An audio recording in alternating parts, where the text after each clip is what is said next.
Soyez les bienvenus dans Viva Événement. Mesdames et messieurs, bonsoir. Voici tout de suite les principaux titres de ce journal. Erasion Armakian est de retour au pays après avoir représenté Madagascar au sommet de l'Union africaine en Éthiopie. Le nouveau président malgache insiste auprès de la communauté internationale pour la tenue d'une conférence des amis et bailleurs de fonds de Madagascar.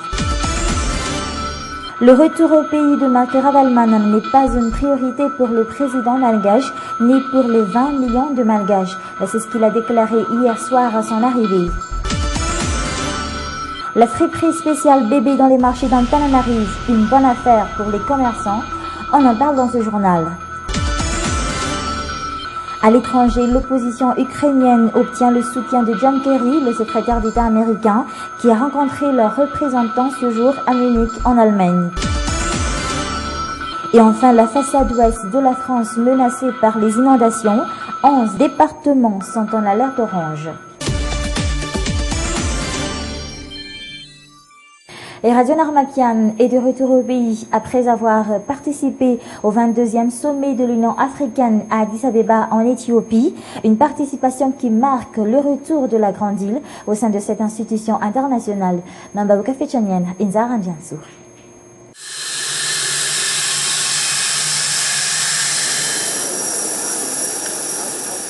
Erasion Armakian revient au pays avec la reconnaissance internationale. Pour l'accueillir à son arrivée, les chefs d'institution et tous les membres du gouvernement. Le chef d'État malgache appuie l'importance de cette reconnaissance de l'Union africaine. Cela reflète la souveraineté nationale. C'est très important car c'est le début de la reconnaissance internationale.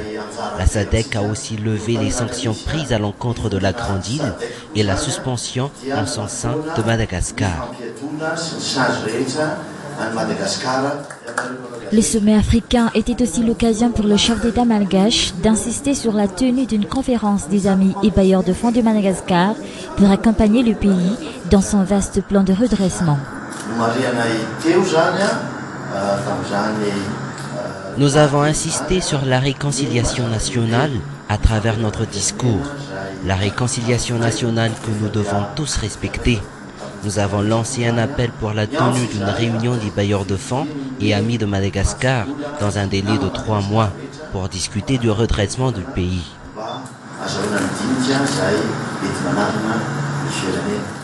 Plusieurs émissaires de différents pays du monde ont été reçus par le président malgache lors de son périple en Éthiopie. La participation de Madagascar au sommet de l'Union africaine qui marque définitivement le retour de la grande île dans le concert des nations. Une horde de journalistes attendait impatiemment le retour du président malgache d'Addis Abeba. Au vu de l'évolution de la situation politique, beaucoup de questions se posent et attendent des réponses de la part du nouveau président malgache. Le retour au pays de l'ancien chef d'État Ravalomanana ou encore sa relation avec l'ancien président de la transition, des sujets brûlants de l'actualité. Mambaoka Fechanien, Inzara Ndiansou.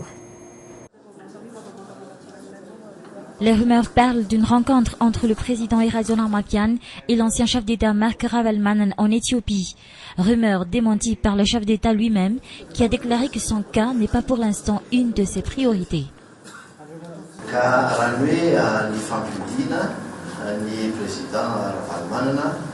Je n'ai pas rencontré Ravalomanana Marc. En parlant de son retour au pays, même si on parle de réconciliation, n'oubliez pas que nous avons besoin d'un apaisement. Aujourd'hui, ma priorité, ce sont les 22 millions de malgaches. Son cas devra encore attendre. Autre sujet brûlant de l'actualité, les tractations menées par la mouvance Ravalomanana auprès du nouveau président en vue de la formation d'un gouvernement d'union nationale et démocratique selon le souhait de la communauté internationale, ou encore la réconciliation nationale et l'ouverture prônée par Erasion Armakian et les rumeurs faisant état d'une éviction des députés élus du MAPAR. Mais qu'en est-il réellement de cette ouverture et de cette réconciliation?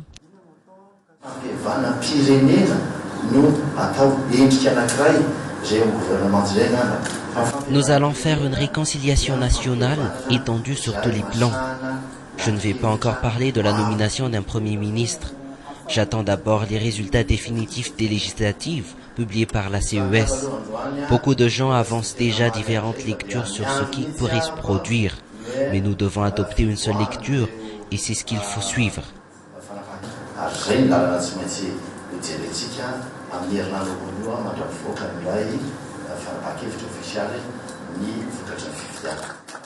Les résultats définitifs des législatives attendus pour ce jeudi, la semaine prochaine s'annonce décisif pour le pays.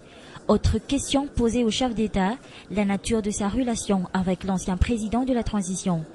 Et Razon Armapian parle d'une relation sans nuage. Dans le reste de l'actualité, le frère de Kevin a été enterré ce jour à Alassour, tous les deux victimes de l'attentat à la bombe de samedi dernier.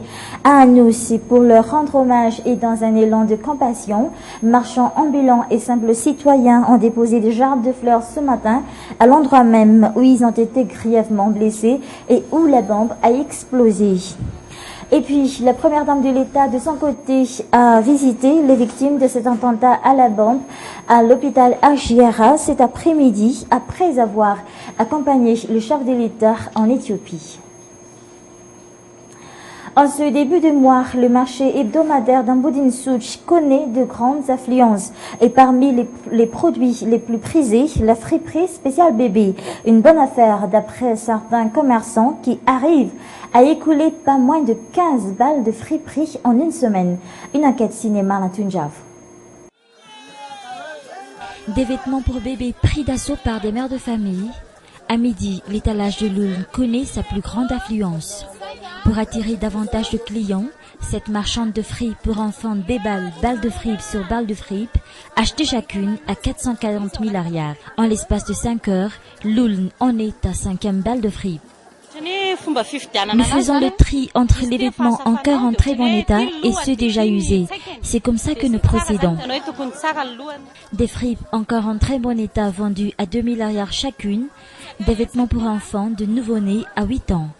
Mais dans certains cas, Loul me tombe aussi sur des balles de fripes pas très intéressantes. Des fois, je fais d'énormes pertes et il se peut aussi qu'on ne peut rien en tirer sur tous les arrivages. En bas, sur l'étalage, dans la mêlée, les fripes dont la qualité n'est plus garantie. Pas de marchandage sur le prix, tout est vendu à 1000 arrières chacun. Des vêtements à bas prix pris d'assaut par les clients et parmi les clients fidèles de Loul, cette mère de famille. Ici, le prix est très abordable, mais je dois d'abord les laver avant de les faire porter par mes enfants. L'embarras du choix, alors que le prix est très abordable. Cette mère de famille est venue expressément ici pour chercher des vêtements pour ses petits-enfants.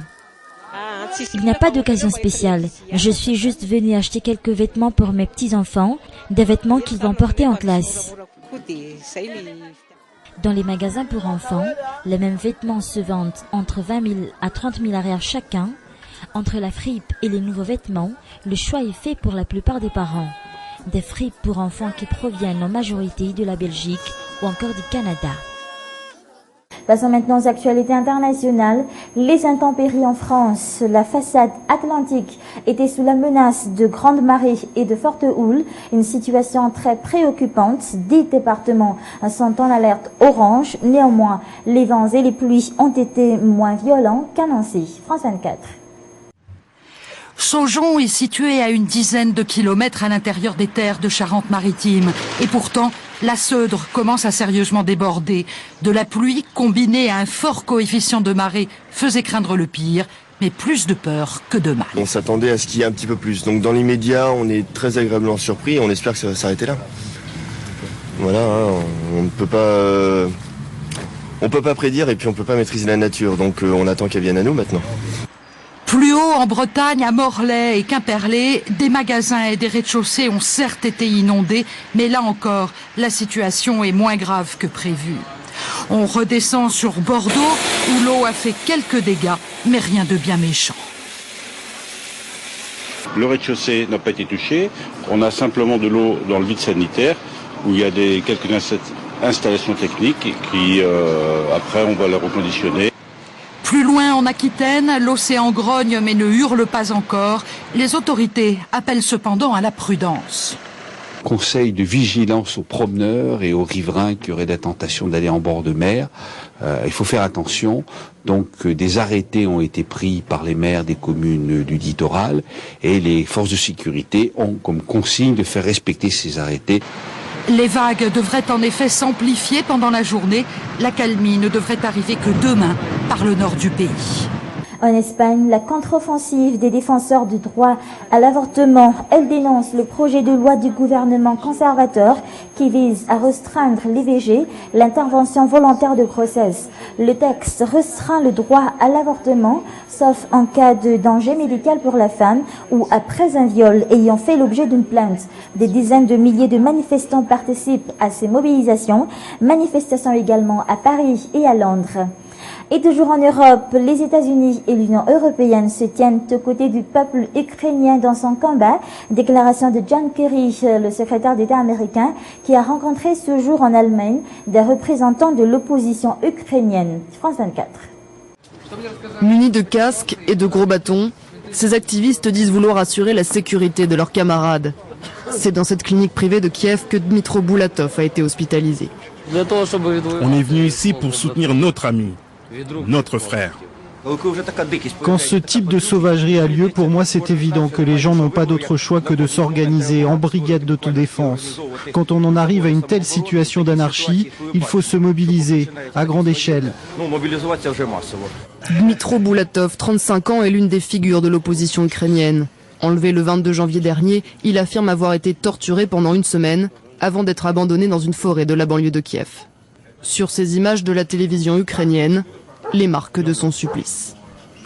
Ils m'ont crucifié, ils ont perforé mes mains. Une partie de mon oreille a été coupée, tout comme mon visage. Il n'y a pas un endroit de mon corps qui n'ait pas été battu. Je ne pouvais pas identifier mes ravisseurs car ils faisaient tout le temps sombre, mais ils avaient un accent russe. Dmytro Boulatov appartient à Automaïdan, un mouvement de manifestants en voiture, comme ici sur ces images tournées le 29 décembre dernier, autour de la résidence du président ukrainien. Depuis le 24 janvier, Dmytro Boulatov était recherché pour être placé en détention provisoire en raison de son rôle dans les manifestations. Peu de temps après son arrivée à l'hôpital, les autorités ukrainiennes ont annoncé qu'il serait assigné à résidence. Le cas de Dmytro Boulatov n'est pas isolé. Selon l'ONG SOS Euromaïdan, depuis le début de la contestation ukrainienne, 33 manifestants de l'opposition seraient portés disparus. Ainsi s'achève cette édition. Merci à vous de l'avoir suivi jusqu'à la fin. Excellent week-end en notre compagnie. Au revoir.